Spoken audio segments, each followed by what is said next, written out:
We were talking about Omnibus. Yes. Tell me about the first. You described earlier what the type of format Omnibus was, which Yeah. was really a variety show, right? Yes, it was a 90-minute show, which was Ah, unheard of in those days. live. Yes, all live. Well, parts of it, if they were dealing with film, they'd show film. If that was part of the presentation, yes, it would be on film. But the show itself was done live, and Alistair Cook was the master of ceremonies, and he was just wonderful because he could deal with any area that they were dealing with, whether it was honky tonk or high culture or great novels or shabby plays. Alistair Cook could deal with that. He was a wonderful host. What he said was scripted also, though, was it? Yes, and I imagine he did his own scripts as he always did on Masterpiece Theater. I won't swear to that because I have no basis for saying that. But it was like a magazine in that they did a great variety of things, as the title Omnibus implies. It was a little bit of everything.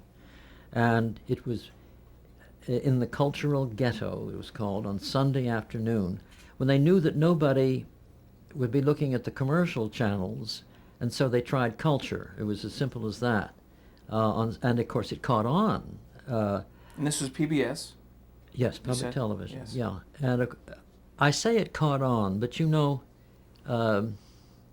the public television shows that we think caught on don't measure up to the amount of the listeners on the commercial channels. You know, as much as they talk about Masterpiece Theater, it never had the audience that I Love Lucy had. You know, it's just for public television they had good audiences. Because it was a special thing, and people would kind of yawn when you said public television, so therefore they'd miss an awful lot. But they did a great many things on Sunday afternoon on public television, and I'm not sure if Omnibus was responsible for everything that went on Sunday afternoons, but often we would get an entire Shakespeare play. We'd get Morris Evans, who would do Macbeth with Judith Anderson on Sunday afternoon. And you do, you know, and in fact, there was a story about that because they had a model of the castle, and the director was going to move the camera in for the opening of the show onto the entrance to the castle, and then the door of the castle would open, and then you would dissolve to the interior. And as the camera moved in, most impressively, a finger came around and opened the door of the castle. You know, things like that happened with great frequency. But it was always something worth seeing on Sunday afternoon, and most of it was due to Omnibus. So describe a typical show. Well, they would have someone from a Broadway show who would come on and sing a couple of songs, and maybe someone else would do a dance, and maybe someone would read an article on some out-of-the-world subject, and maybe there'd be a little discussion and have some experts in for a little discussion of it. Just anything that you can think of. They aimed for variety, and they got variety. But it was on any subject and any kind of presentation, all kinds of presentations. And I think it was a man named Sodak, who was the producer of Omnibus. I don't remember too much. And I was delighted with the little things that I did. And there was no defined length. Something could be 5 minutes and something else could be 25 minutes. Sometimes something would take the whole show, take the whole 90 minutes perhaps. Maybe that's when Macbeth was done. I don't remember. So your first piece on Omnibus was how long? Oh, about 10 minutes. 10 minutes. Mm-hmm. And it was an adapted piece? From James Thurber. A little story called The Figurine of Aunt Wilma. Where were you when that aired? I was at home. I looked at it on the television camera. I did that at the beginning. At the television set? Television set. Yes. Thank you. I did that at the beginning. I eschewed sitting in the control room, but I got over that in a hurry. I loved to be in the control room when the show was on. I really enjoyed that. And with most shows, then you could go later in the week and sit in a viewing room at the studio and see the show. But that marvelous moment before the show went on the air was magic. It was just incredible. Did you have were you on the set in the control room for Omnibus, or was this later? No, not for Omnibus. I went home for those. I didn't know anybody very much on Omnibus, and so I just turned in my manuscript. I never even went to rehearsals. So how did it feel to see your words spoken and that whole experience? Peculiar, very peculiar. It always has been a very peculiar feeling hearing my words spoken, especially since they never sound the way they did when I wrote them. Actors, God bless them, but they never said them the way I heard them. And you had to bite your tongue when you're new and charming and not to say, that's not the way I heard it in my head, because the way they had to do it their way, even though I would be correcting them in my head. But their way was usually the right way, the dramatic way.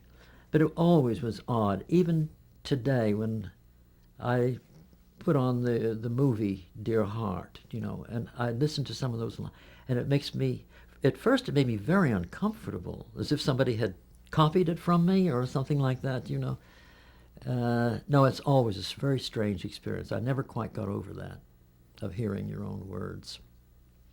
But all those, I wanted those stories to be as funny as Thurber was, and he was a very funny man, so... But I found it, he gave you such openings that it wasn't hard to follow his path.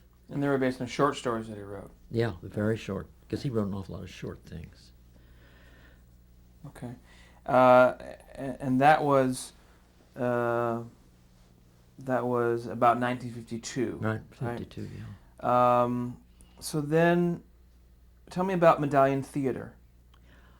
That was the Chrysler Medallion Theater. That was the first television... I do get a little confused on the sequence, but I think that it came after the omnibus things, although I really wouldn't swear to it. But it was the maybe first... in 53 is it was a first really dramatic assignment I ever had. Mm-hmm. And it was... I've forgotten the name of the producer, and it's just as well, because it was a horror. The whole thing was absolute horror. Why was that? Well, it was a half-hour show, and they had wanted to do Sinclair Lewis's novel Arrowsmith, which is, a 500 or 600 page novel. Well, of course, no one's going to try to do the whole novel, so we had to pick just one portion of it. And I chose a portion where he went to a Caribbean island where there was a plague, and Dr. Arrowsmith finds the serum, or whatever you find, for the plague. And, in half an hour, this is really something. And also the producer was hipped on calypso music. So we had to have calypso music all through this, which interrupts storytelling, shall we say. And I remember there was one famous scene. It was famous because it was famous in the novel, and it was famous in the movie that Ronald Colman did with Helen Hayes. He takes his wife with him, Arrowsmith, to the Caribbean island, and she is at loose ends because he's always off looking for the serum or whatever he's looking for, his experiments, and she's left alone in the tropics with nothing to do, so she smokes all the time. Now, I have to get this right. There was an ashtray that was right underneath the poison, the shelf that had the poison serum that he was trying to cure. And the ashtray was filled with cigarette butts, some of them longer than others. Now, as an audience, we saw one of the poison test tubes tip over and spill onto the cigarette butts. Then we see her come and take out the longest cigarette butt, light it, and smoke it. And she gets the disease and dies. This is the plot. Well, the camera moved in for the poison to spill, and it missed the ashtray completely. And if there are people old enough, they are still wondering, why did Mrs. Arrowsmith die? It was that kind of a show. And Henry Fonda, bless his heart, played Arrowsmith. And I was not allowed, I was banned from rehearsals. Why? I had actually created the plot, except for that, which was famous. So that was the centerpiece of the whole thing. Mrs. Arrowsmith's getting the disease and dying. But I don't know. Somebody didn't. Maybe it was Fonda. He didn't want the writer there.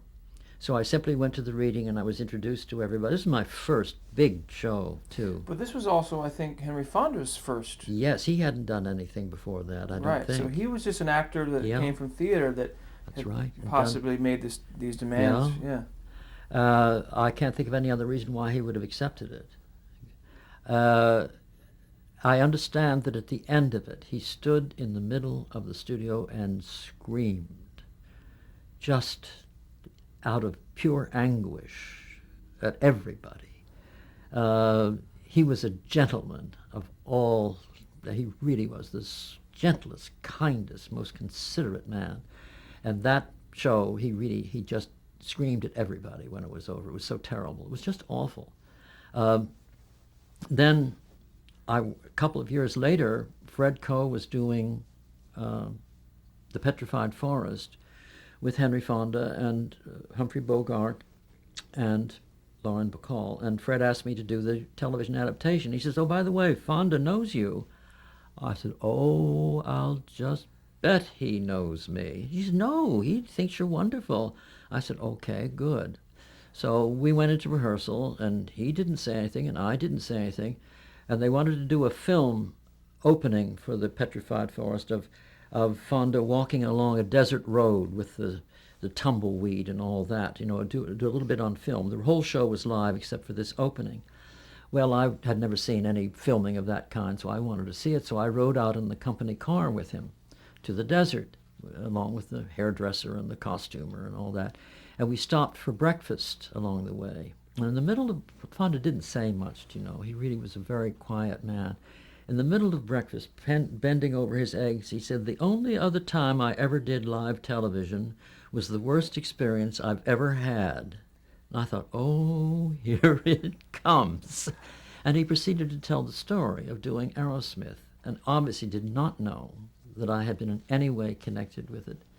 And I thought, shall I wait till he's finished and then just say, "I wrote it"? And I thought, no, I like him too much. I'm not going to do that.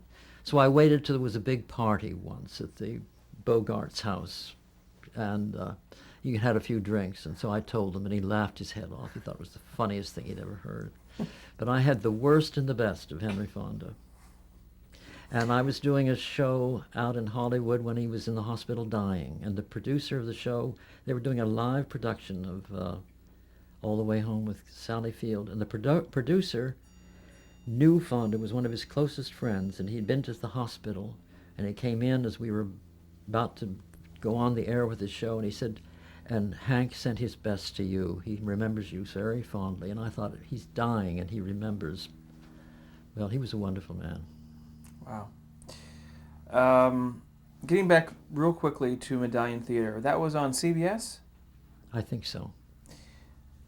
It was the kickoff show. It was a brand new show. Mort Abrams was the associate producer, but I can't remember who the producer was. He had a beard. Around the same time, you worked on a comedy show, again, called Jamie. Tell me about that. Oh, I rewrote on that. It was a David Susskind Talent Associates production.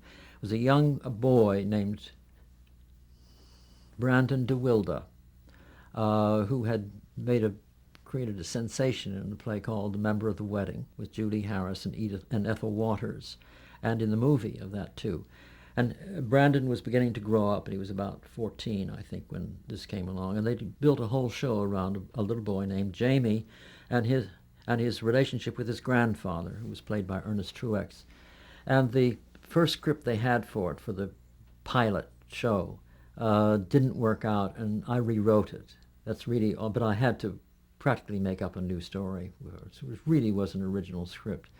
But it was one of those things that you do because David Susskind and everybody else has been so kind to you, and you want to do a favor for them. I didn't really enjoy that very much, and I had to do it overnight, as I remember. And they paid me very well, but still didn't enjoy it. Tell me about working with David Susskind. Oh, well, I always found David very easy to work with. He did my first two original hour plays, Ernie Barger was 50, and Other People's Houses, almost back to back one summer. This is Philco later. And he was calm, and he was generous, and he sat down with me, and he talked about my script in the best possible way and made very constructive criticisms. Now, I found out later that before that, he had prepared with Robert Allen Arthur, who was the story editor on the show, so that he came in knowing what Robert Allen Arthur said. But that's all right. I admire him for going that deeply into it, you know. But he was very good, and I really enjoyed working with him. And I did. He was Fred Coe's associate producer at the beginning of my time with the Philco Goodyear Playhouse, But that wasn't the first time that you worked with Susskind. I mean, did you work with him on Omnibus also? No. Went back that far? No. So no. Jamie was the first time that you worked with Susskind. Well, actually, Jamie came after those two shows in the summer. When Fred Coe was on vacation. I see. And I did two shows for David Susskind. I see. And then, you see, Fred was associated with Talent Associates, and Jamie came later, and a show called, oh dear, it was a lawyer show.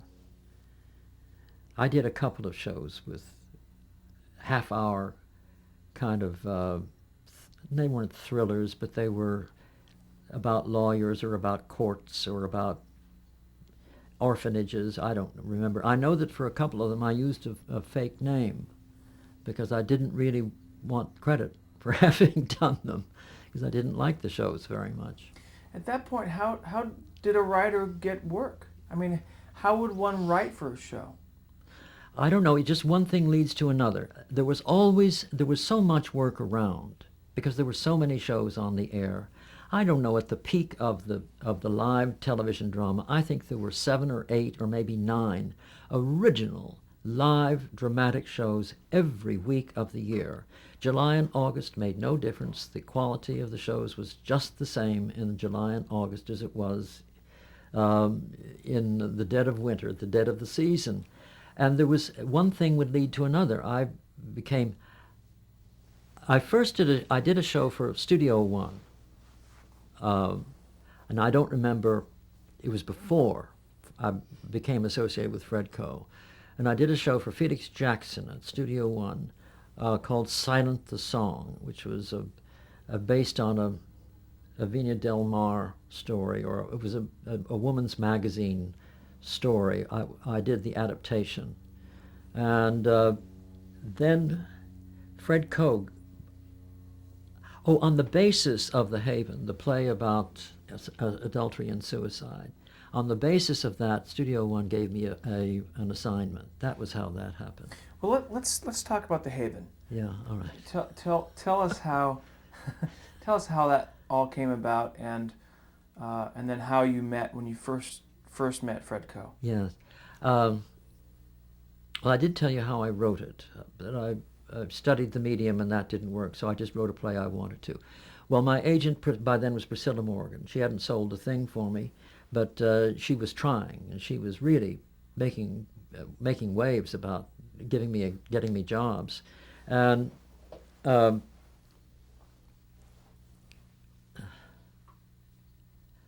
I wrote the Haven. It was called The Lake when I first wrote it, and she sent it to every producer in New York City, and no one would touch it because it was about adultery and suicide. But as I say, on the basis of that play, which everybody liked, but they wouldn't do it, on the basis of that, Studio One gave me an assignment. But then the play reached Fred Coe, and he said, I will do it. Period. That's all there was to it. He said he would do it. So then Priscilla asked me, she said, in a way, I had come to a fork in the road. You know, because if you went towards Studio One, you went into one group of people. And if you went with Fred, you went into another group of people. And it's not that they were competitors, although they were, but that is not the point. The point is that you really couldn't serve both. Because if you got involved with one of them, it would keep you busy. Rod Serling and Reggie Rose, they were Studio One writers, you see, which is why I never knew them very well in those early days. And I said, well, had one meeting with Fred Coe, and I said, well, I'd go with Fred Coe to the ends of the earth. You know, Before you had this meeting, what did you hear about Fred Coe? Was he well known Oh at that yes, point? yes. For doing what? Philco Goodyear Playhouse. That's what he had done.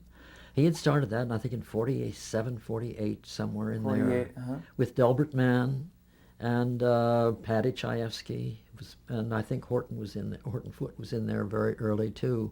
And he just did such wonderful shows, things that people, they knew nothing about television. Nobody knew what television could do. To go back to the little acting job that I did, you know, while I was rehearsing I think I was in at War with the Army. I think it was running.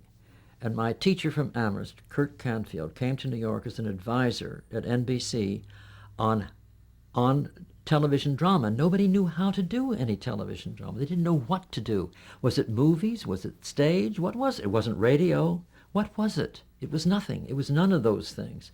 And they were bringing all kinds of people in for advisors. Now, Kurt actually produced and directed a couple of afternoon shows of drama. They were obscure plays that were in the public domain, and I was in one of them. I don't remember what the play was, but I was a Chinese musician and I had a lute, I remember. That's all I recall.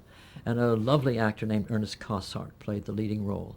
Now, in the studio, which was an old radio studio, there was a white line down the middle of the studio floor, and the cameras and all the paraphernalia stayed on one side of the white line, and the actors and the sets, we stayed on the other side of the white line, and we didn't cross over into their territory, and the cameras did not cross over into our territory. Now, early in Fred Coe, and I think that Fred Coe, maybe Herb Brodkin, I don't know, or maybe some of the other producers, but Fred was really, I thought, was known for this. His directors, like Delbert Mann and Vincent Donahue, decided to cross the chalk line into the actors. And with that one decision, television drama was born. Because then they put the cameras into the sets, you know, and a whole new kind of drama. It had never appeared anywhere. It wasn't movies, it wasn't stage, it wasn't radio, certainly wasn't radio. With the white line down the center, it was awfully close to theater, because they were treating it like legitimate theater, where the cameras were the audience and the actors were on a stage. But the idea of mixing them in came from Fred Coe. I really believe that. And the dramas immediately became more interesting, because you could photograph an actor from all sides, from the back of his head, from the front. You could come up between him and another actor. You could do all kinds of things if the cameras were allowed to move into the action. Now, did you notice this change as you were watching? Well, I did because I had done that little acting job. I noticed this change. Sure. Yeah. Now, I want explain to me the studios in the beginning. That there were used to be radio. Yeah. Explain all that. How that. Well, they were therefore very small, because radio studios were not large. And the minute you got 3 cameras, because you see, Fred also, I think, was the first, I couldn't swear to this, but I think he was the first to use 3 cameras. When we did the little thing with the white line down the middle of the studio, I think there was only 1 camera. Who needed more. But I think that he started using 3. Well, 3 cameras were very, very bulky.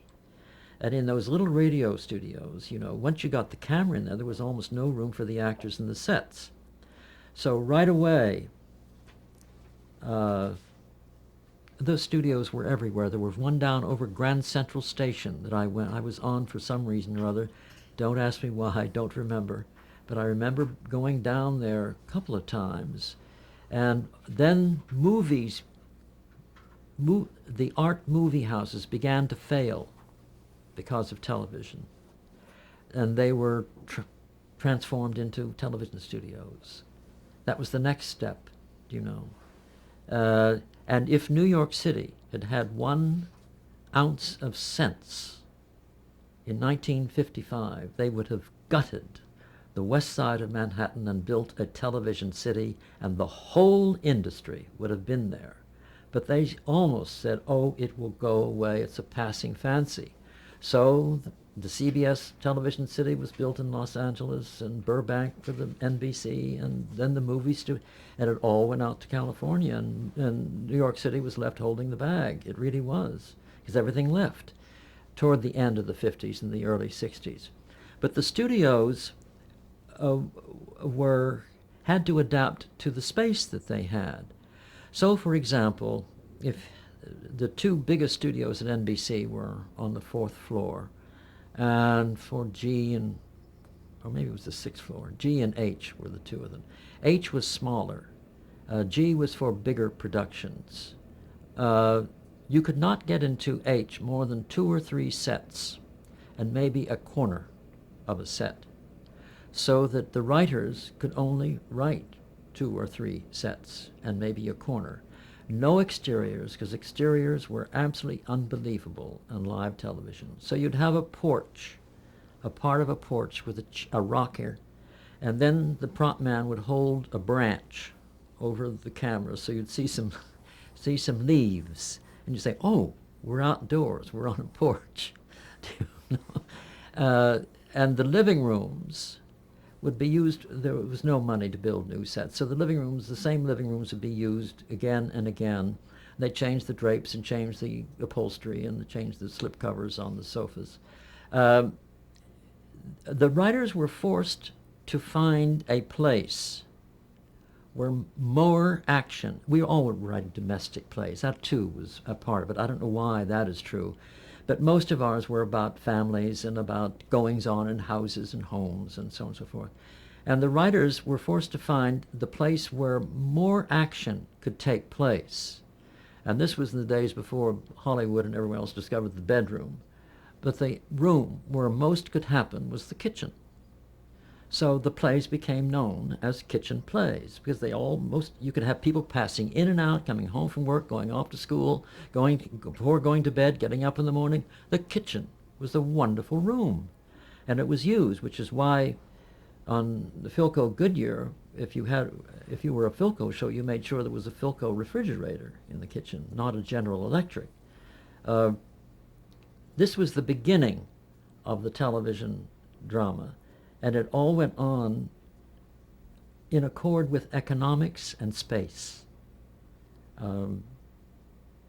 Economics was there was no money for actors. So there were no Western Union boys in our play.